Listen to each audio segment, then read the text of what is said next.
Hello students, स्वागत है आप सभी का एक्सीलेंट स्कूलिंग यूट्यूब चैनल पे। तो स्टूडेंट्स, आज की इस वीडियो से स्टार्ट करने जा रहे हैं हम लोग क्लास 10 फिजिक्स का दूसरा चैप्टर। और इस वीडियो में हम पढ़ने वाले हैं गोलीय पृष्ठों पर प्रकाश का परावर्तन। ठीक है, यानी कि ये जो दूसरा चैप्टर है आपका वो है गोलीय पृष्ठों पर प्रकाश का परावर्तन। इसके पिछले वीडियोज़ हमने देखा था कि समतल पृष्ठों से प्रकाश का परावर्तन किस प्रकार होता है। ठीक है, और आज के इस वीडियो से हम स्टार्ट करने जा रहे हैं गोलीय पृष्ठों से प्रकाश का परावर्तन। तो अगर आपने पार्ट 1 यानी कि जो पहला वीडियो था, इसके पहले वाला जो समतल पृष्ठों पर प्रकाश का परावर्तन जो वीडियो था, उसको अगर आपने नहीं देखा है तो उसको एक बार देख लीजिएगा। फिर उसके बाद से अगर आप स्टार्ट करना चाह रहे हैं कि गोलीय पृष्ठों पर प्रकाश का परावर्तन, तो आप बेशक इसको स्टार्ट कर सकते हैं। ठीक है, तो ये गोलीय पृष्ठों पर प्रकाश का परावर्तन का पार्ट 1 है। ठीक है, ये पार्ट 1 है और इसमें हम लोग कौन कौन से टॉपिक्स को कवर करने वाले हैं, यानी कि इस पार्ट 1 में हम लोग कौन कौन से टॉपिक्स को पढ़ने वाले हैं, वो एक बार थोड़ा सा डिस्कस कर लेते हैं।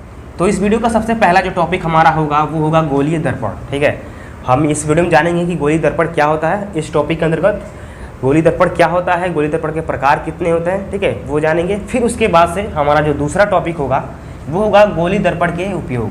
ठीक है, गोलीय दर्पण के उपयोग क्या क्या है वो हम जानने वाले हैं इस वीडियो में। फिर उसके बाद से हमारा जो टॉपिक होगा, तीसरा टॉपिक, वो होगा गोलीय दर्पण से संबंधित परिभाषाएँ। ये भी हमारा मोस्ट इम्पॉर्टेंट टॉपिक होने वाला है। और इस वीडियो का सबसे लास्ट टॉपिक जो हमारा होगा वो होगा गोलीय दर्पण द्वारा प्रतिबिंब बनाने के नियम। ठीक है, तो इस वीडियो में हम देखेंगे गोलीय दर्पण बनाने के जो नियम हैं, जो रे डायग्राम है, वो इस वीडियो में हम देखने वाले हैं। ठीक है, इस टॉपिक के अंतर्गत। ठीक है, तो ये वीडियो जो है आपके लिए काफ़ी इंपॉर्टेंट वीडियो है, इसको आप स्किप ना कीजिएगा, पूरा देखिएगा ध्यान से। ठीक है, अगर ये वीडियो काफ़ी अगर आपको स्लो लग रहा हो तो आप इसको 2 के स्पीड में, 2x के स्पीड में जो यूट्यूब में देता है ना 2x, ठीक है, उस पर करके आप इसको देख सकते हैं, फास्ट करके आप देख सकते हैं वीडियो। ठीक है, अगर आपको स्लो लगे तो मैं रेकमेंड करूंगा कि आप जैसे नॉर्मल है उतना ही पर देखो। ठीक है, आप सारी चीज़ें जो है अच्छे से समझ में आएंगी। तो चलिए इसको मिटा के हम स्टार्ट करते हैं। सबसे पहले जो हमारा टॉपिक था वो है गोलीय दर्पण, उसको हम स्टार्ट करते हैं। इसको हम पहले मिटा दें। तो चलिए अब जान लेते हैं कि गोलीय दर्पण क्या होता है, इसकी परिभाषा क्या है। ठीक है, तो सबसे पहले आप याद कीजिए कि पिछले वीडियोज़ में समतल पृष्ठों पर प्रकाश का परावर्तन जो वीडियो था उसमें मैंने आपको बताया था कि समतल दर्पण किसे कहते हैं। समतल दर्पण उसे कहते हैं जिसका परावर्तक पृष्ठ जो है वो समतल होता है, उसको हम समतल दर्पण कहते हैं। तो यहाँ से आप ये अंदाज़ा लगा सकते हैं कि गोलीय दर्पण किसे कहते हैं। ठीक है, गोलीय दर्पण किसे कहते हैं, जिसका परावर्तक पृष्ठ जो है वो गोलीय है, उसको हम गोलीय दर्पण कहेंगे। कहने का मतलब क्या है, यहाँ पे आप समझिए, यहाँ से अगर मान लीजिए ये कोई आपका दर्पण है और एक तरफ से हमने यहाँ से क्या किया, इसको पॉलिश कर दिया, पेंट कर दिया। ठीक है, और यहाँ से कोई प्रकाश की किरण ऐसे आ रही है, ऐसे आ रही है और टकरा जा रही है। ठीक है, यानी ऐसे आ रही है और परावर्तन के बाद ऐसे मुड़ जा रही है। तो यहाँ पे आप देख पा रहे हैं कि जो ये प्रकाश की किरण आ रही है, इसका जो परावर्तन हो रहा है वो इस पृष्ठ से हो रहा है। ठीक है, इस गोलीय पृष्ठ से हो रहा है। यानी कि कहने का मतलब ये है कि प्रकाश का परावर्तन जिस पृष्ठ से होता है, अगर वो पृष्ठ गोलीय पृष्ठ है तो उसको हम गोलीय दर्पण बोलते हैं। ठीक है, यानी परावर्तन जो है वो गोलीय पृष्ठ से होता है तो उसको हम गोलीय दर्पण बोलेंगे। अगर वही प्रकाश का परावर्तन समतल पृष्ठ से होता है तो उसको हम समतल दर्पण बोलेंगे। ठीक है, तो यही परिभाषा है गोलीय दर्पण का। अब यहाँ पे मैं आपको बता दूँ कि गोलीय दर्पण का जो प्रकार है वो कितने प्रकार का होता है। तो चलिए अब जान लेते हैं कि गोलीय दर्पण जो होता है वो कितने प्रकार का होता है। तो गोलीय दर्पण जो होता है आपका वो 2 प्रकार का होता है। ठीक है, गोलीय दर्पण का जो प्रकार है वो 2 होता है। पहला जो है आपका वो है अवतल दर्पण। ठीक है, अवतल दर्पण। और दूसरा जो प्रकार है वो है उत्तल दर्पण। ठीक है, उत्तल दर्पण। तो ये 2 प्रकार होते हैं गोलीय दर्पण के, एक अवतल दर्पण, एक होता है उत्तल दर्पण। अब यहाँ पे आप ये समझिए कि अवतल दर्पण क्या होता है और उत्तल दर्पण क्या होता है। तो ये जो आपका अवतल दर्पण होता है, इसका जो परावर्तक पृष्ठ होता है वो धंसा हुआ होता है, यानी कि दबा हुआ होता है। ठीक है, यहाँ से आप देख सकते हैं इसका जो परावर्तक पृष्ठ है वो अंदर की ओर दबा हुआ है ऐसे। ठीक है, अंदर की ओर क्या हुआ है, दबा हुआ है। यानी यहाँ पे प्रकाश की किरणें जो है वो इसके दबे हुए पृष्ठ से परावर्तित होंगी। ठीक है, ऐसे अगर प्रकाश की किरणें आ रही हैं तो इस दबे हुए पृष्ठ से यहाँ पे टकराएंगी और वापस ऐसे परावर्तित हो जाएंगी। और यहाँ पे क्या होता है उत्तल दर्पण में, इसका जो परावर्तक पृष्ठ होता है, ठीक है, वो उभरा हुआ होता है।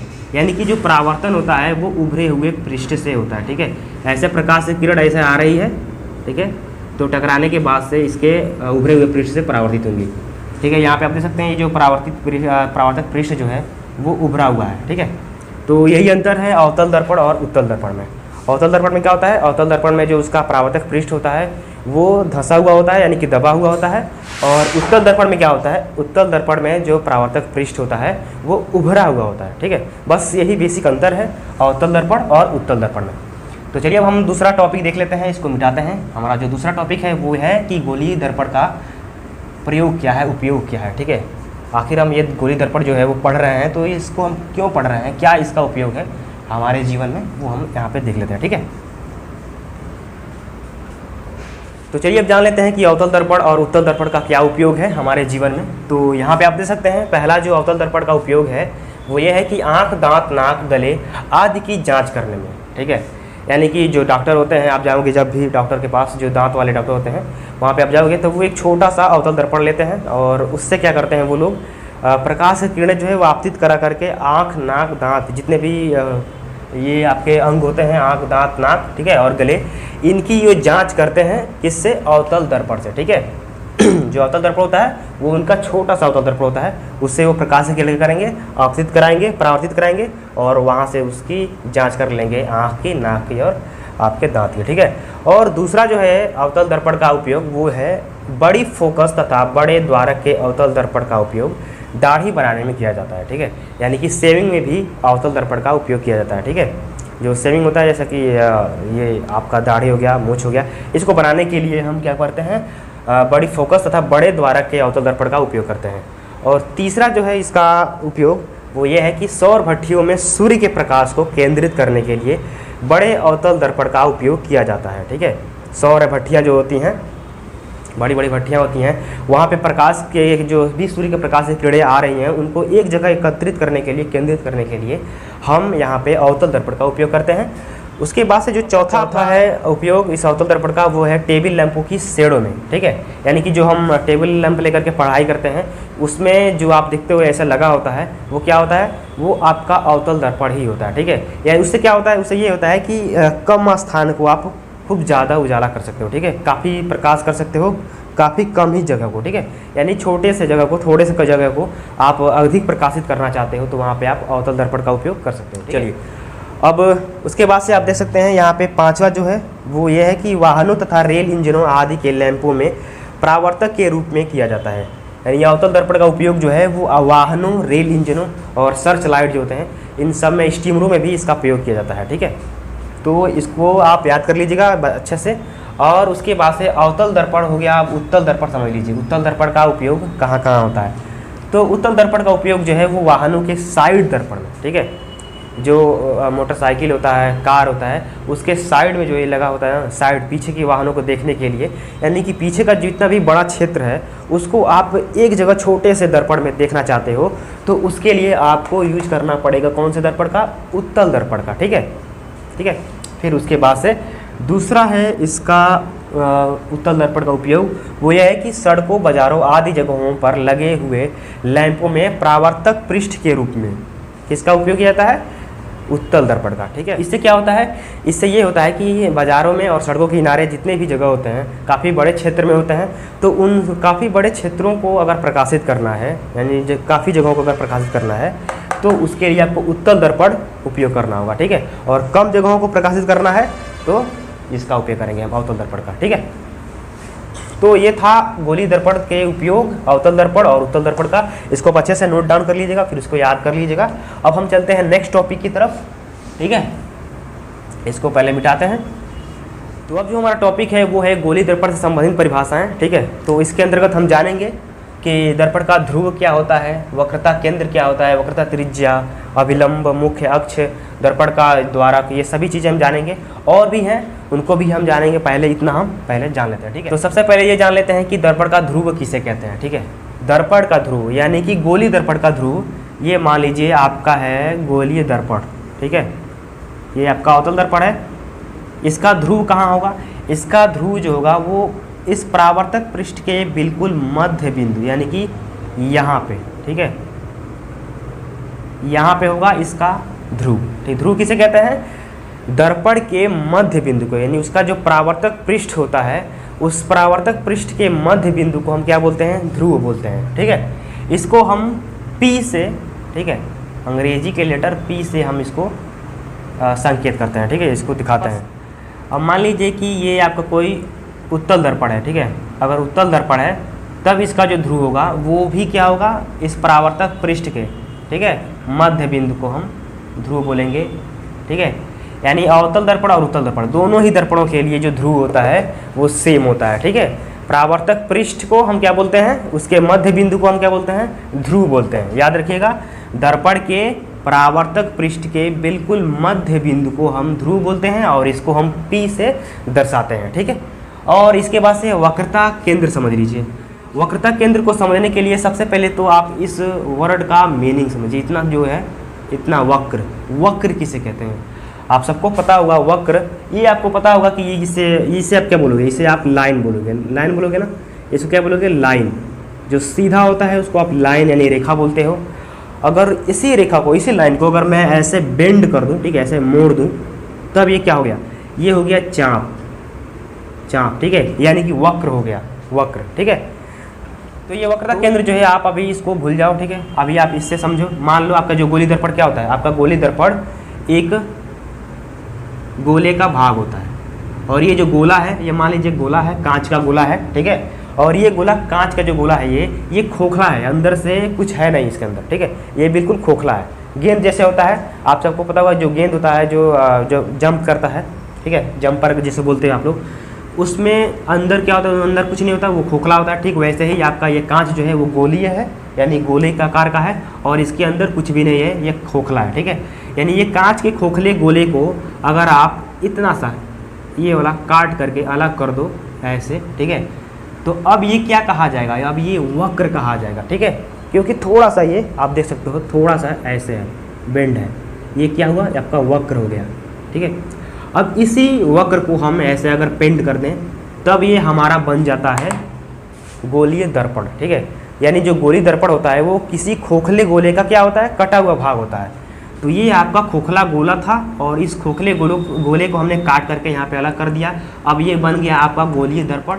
अच्छा, अगर मैं आपसे क्वेश्चन करूँ कि ये जो कांच का गोला है, ठीक है, इस कांच के गोले का केंद्र क्या है, ठीक है, इस कांच के गोले का केंद्र क्या है, तो आप बोलोगे इसका जो केंद्र है वो बीचों बीच यहाँ होगा। ठीक है, यानी इस खोखले गोले का केंद्र ये है, तो इसका क्या होगा, इतने वाले पार्ट का भी केंद्र यही होगा, यानी कि इस वक्र का भी जो केंद्र होगा वो यही होगा, क्योंकि इसी से हमने अलग किया है काट करके। ठीक है, यानी हम यहाँ पे कह सकते हैं कि वक्रता केंद्र जो होता है, वक्रता केंद्र उसे कहते हैं गोली दर्पण जिस खोखले गोले का कटा हुआ भाग होता है, उस खोखले गोले के केंद्र को गोलीय दर्पण का वक्रता केंद्र कहते हैं। ठीक है, एक बार और समझिए, खोखले गोले का कटा हुआ भाग होता है गोली दर्पण और उसी खोखले गोले के केंद्र को हम गोली दर्पण का वक्रता केंद्र बोलते हैं। ठीक है, ये जो आपका गोली दर्पण है, इस खोखले गोले का कटा हुआ भाग है। ठीक है, और इस खोखले गोले का जो केंद्र है वो ये है, मान लेते हैं C है इसका वक्रता केंद्र, तो इसका भी केंद्र जो होगा, गोली दर्पण का केंद्र जो होगा वो C ही होगा। ठीक है, इसको आप ऐसे समझो एक बार फिर से। ठीक है, ये आपका गोली दर्पण जो है वो इस खोखले गोले का, ठीक है, कटा हुआ यह भाग है, ये आपका गोली दर्पण हो गया। ये किसका भाग है, इस खोखले गोले का, और इस खोखले गोले का केंद्र जो है ये है C है मान लो, तो इस गोली दर्पण का भी केंद्र जो होगा वो C ही होगा। ठीक है, तो यहाँ पे हम बोल सकते हैं कि गोली दर्पण का वक्रता केंद्र उसे कहते हैं जिस खोखले गोले का कटा हुआ भाग होता है गोली दर्पण, उसी खोखले गोले के केंद्र को हम गोली दर्पण का वक्रता केंद्र कहते हैं। ठीक है, आपको समझ में आ गया होगा कि यहाँ पे हम वक्र क्यों बोल रहे हैं। वक्र इसलिए क्योंकि ये थोड़ा सा वक्रकार होता है। ठीक है, चाप के आकार का होता है। तो ये हो गया आपका वक्रता केंद्र। खोखला गोला पहले बनाओ, इस खोखले गोले को काट के यहाँ से अलग कर दो, इसको पेंट कर दो, ये हो गया आपका गोली दर्पण। इसका जो केंद्र था वही इसका भी केंद्र होगा C। ठीक है, वक्रता केंद्र को किससे हम दर्शाते हैं, C से। ठीक है, अब वक्रता त्रिज्या भी आप यहाँ से ही समझ सकते हो। ये जो है ना वक्रता त्रिज्या, P से लेकर के C तक की जो दूरी है इसको हम बोलते हैं वक्रता त्रिज्या। ठीक है, वक्रता त्रिज्या किसे कहते हैं, P से लेकर के C तक की दूरी को।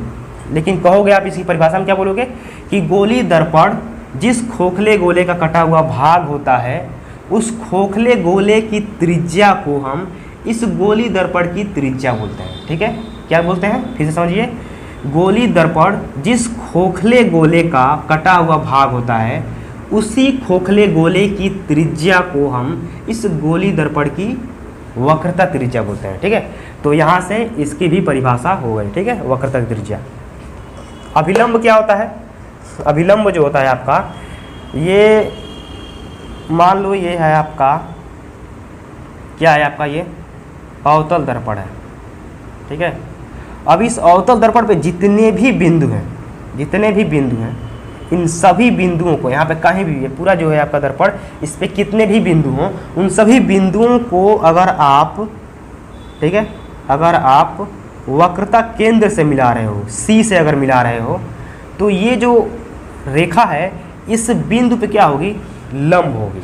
ठीक है, इस परावर्तक पृष्ठ पे क्या होगी, ये लंब होगी। यहाँ पे आप एक बात समझ लेना कि जो आपका विलंब होता है वो हमेशा जो गोली दर्पण का वक्रता केंद्र होता है उससे पास करता हुआ जाता है। ठीक है, उसी से होकर के जाता है।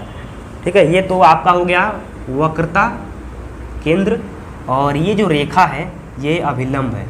ठीक है, ये पूरा क्या है, अभिलंब है।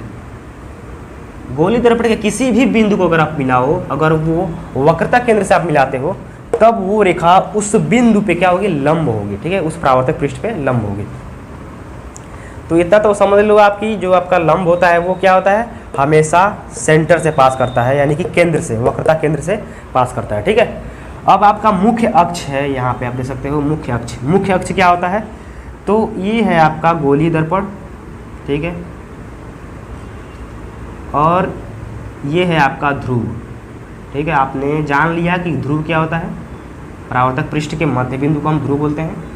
अब इस ध्रुव से होकर के जाने वाली इस रेखा को हम क्या बोलते हैं, ध्रुव से, और ये आपका सी है केंद्र। ठीक है, यानी वक्रता केंद्र और ध्रुव, वक्रता केंद्र और दर्पण के ध्रुव को मिलाने वाली जो रेखा होती है उसको हम क्या बोलते हैं, मुख्य अक्ष बोलते हैं। ठीक है, वक्रता केंद्र और ध्रुव को मिलाने वाली रेखा मुख्य अक्ष कहलाती है। ठीक है, यहाँ पे आप एक बात का ध्यान रखिएगा कि आपको परिभाषा में क्या सबसे पहले ध्रुव लिखना है, फिर उसके बाद से आपको सी लिखना है, यानी कि ध्रुव से वक्रता केंद्र को मिलाने वाली रेखा क्या कहलाती है, मुख्य अक्ष कहलाती है। ठीक है, ध्रुव इसलिए हम पहले लिखेंगे क्योंकि ये ध्रुव से ही हम सारी चीज़ें नापते हैं, दूरियाँ जो होती हैं वो ध्रुव से ही नापी जाती है। ठीक है, अब इसके बाद से है आपका दर्पण का द्वारक। तो चलिए समझ लेते हैं दर्पण का द्वारक किसे कहते हैं। ठीक है, तो दर्पण का द्वारक आप ऐसे समझो, ये है आपका गोलीय दर्पण। ठीक है, ये है आपका गोलीय दर्पण, और इस गोलीय दर्पण का ये जितना भी भाग आप देख पा रहे हो, जो इसका खुला हुआ क्षेत्र है ये वाला। ठीक है, जैसे मान लो कोई यहाँ पे मेरे पास कुछ है नहीं, जैसे मान लो आपके पास कटोरा होता है, कटोरी जो होता है ना, कटोरा। ठीक है, उसका जो खुला हुआ मुंह होता है, खुला हुआ भाग जो होता है ऐसे, ठीक है, उस खुले हुए भाग को हम क्या बोलते हैं, दर्पण का द्वारक बोलते हैं। ठीक है, यानी परावर्तक पृष्ठ जो होता है ना, गोली दर्पण का परावर्तक पृष्ठ यहाँ से लेकर के यहाँ तक का, ये पूरा क्या कहलाता है, आपका दर्पण का द्वारक कहलाता है। ठीक है, जैसे मान लो इतना है, तो अब दर्पण का द्वारक जो होगा इतना होगा। अगर इतना है दर्पण का जो द्वारक होगा इतना हो गया, और इतना हो गया, दर्पण का द्वारक और बढ़ गया। ठीक है, यानी कि जितना ये इसका मुंह खुला हुआ होगा, ठीक है, वही उसका दर्पण का द्वारक होता है। ठीक है, जहाँ से प्रकाश से किरण जो है वो अंदर जाती है। ठीक है, यानी दर्पण का द्वारक छोटा भी हो सकता है, बड़ा भी हो सकता है, और आपके जो सिलेबस में है वो दर्पण का द्वारक जो है वो काफ़ी छोटा है। ठीक है, तो यहाँ पे आपको ये भी जानकारी मिल गई कि जो आपका सिलेबस है वो छोटे द्वारक के लिए है, छोटे द्वारक वाला दर्पण आपको पढ़ना है। ठीक है, तो अब इसके बाद से हमारा जो और बाकी बच रहा है उसको हम यहाँ पे कवर कर लेना है, जितने भी परिभाषाएं हैं उनको। ठीक है, दर्पण का द्वारक किसे कहते हैं, दर्पण का द्वारक किसे कहते हैं, गोली दर्पण के परावर्तक पृष्ठ का जो व्यास होता है उसको हम क्या बोलते हैं, दर्पण का द्वारक बोलते हैं। ठीक है, तो चलिए अब देख लेते हैं जितने भी बाकी पॉइंट्स बचे हुए हैं उनको देख लेते हैं एक बार। जैसे यहाँ पे आप देख सकते हैं 7वां जो है आपका वो है मुख्य फोकस। तो मुख्य फोकस को समझ लीजिए क्या होता है मुख्य फोकस। मुख्य फोकस से कहते हैं, इसको आप ना ऐसे समझो। ठीक है, मान लो ये आपका गोली दर्पण है, ये आपका गोलीय दर्पण है। और कौन सा गोलीय दर्पण है? अवतल गोलीय दर्पण, ठीक है। और इस अवतल गोलीय दर्पण का जो ये है आपका मान लो ये क्या है, परावर्तक पृष्ठ का मध्य बिंदु, क्या ये ध्रुव है, ठीक है, P है। और ये है आपका मुख्य अक्ष, ठीक है। तो मुख्य फोकस किसे कहते हैं, इसको आप ऐसे समझो। मुख्य अक्ष, ये क्या है, मुख्य अक्ष। मुख्य अक्ष के समांतर आने वाली प्रकाश की किरणें, ठीक है, मुख्य अक्ष के समांतर आने वाली प्रकाश की किरणें परावर्तन के बाद मुख्य अक्ष के जिस बिंदु पर, ठीक है, मुख्य अक्ष के जिस बिंदु पर मिलती हैं, ठीक है, यहाँ पे देख सकते हो आप, इस बिंदु पे, मुख्य अक्ष के इस बिंदु पे मिल रही है, तो उसी बिंदु को हम क्या बोलते हैं, F, यानी कि फोकस बिंदु, मुख्य फोकस, ठीक है। उसी बिंदु को क्या बोलते हैं हम, मुख्य फोकस बोलते हैं। फिर से समझिए, मुख्य अक्ष के समांतर आने वाली प्रकाश किरणें परावर्तन के बाद मुख्य अक्ष के जिस बिंदु पे, ठीक है, जिस बिंदु पे मिलती हैं, उस बिंदु को हम मुख्य फोकस कहते हैं या फिर फोकस बिंदु कहते हैं, ठीक है। ऐसा ही आपका अवतल दर्पण के बाद उत्तल दर्पण में भी होता है। ये है आपका उत्तल दर्पण, ठीक है। फर्क बस इतना है कि उत्तल दर्पण में जो फोकस बिंदु होता है वो पीछे की ओर होता है, ठीक है। यहाँ मान लीजिए ये परावर्तक पृष्ठ है, ये परावर्तक पृष्ठ है, ठीक है। और आपका जो फोकस होगा वो क्या होगा, पीछे होगा, यहाँ कहीं होगा, ठीक है, यहाँ कहीं, ठीक है।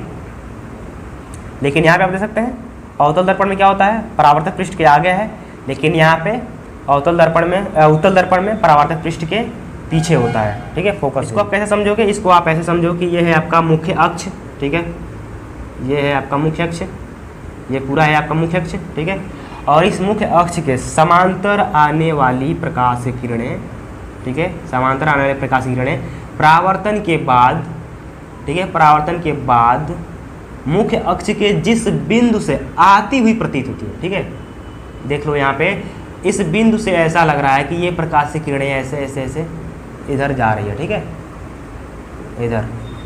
इसको मैं मिटा करके अच्छे से आपको समझाता हूँ। ये है मान लो आपका उत्तल दर्पण, ठीक है, और ये है मुख्य अक्ष। इस मुख्य अक्ष के समांतर ये प्रकाश की किरण ऐसे आ रही है और टकराने के बाद ऐसे चली जा रही है, ठीक है, ऐसे चली जा रही है।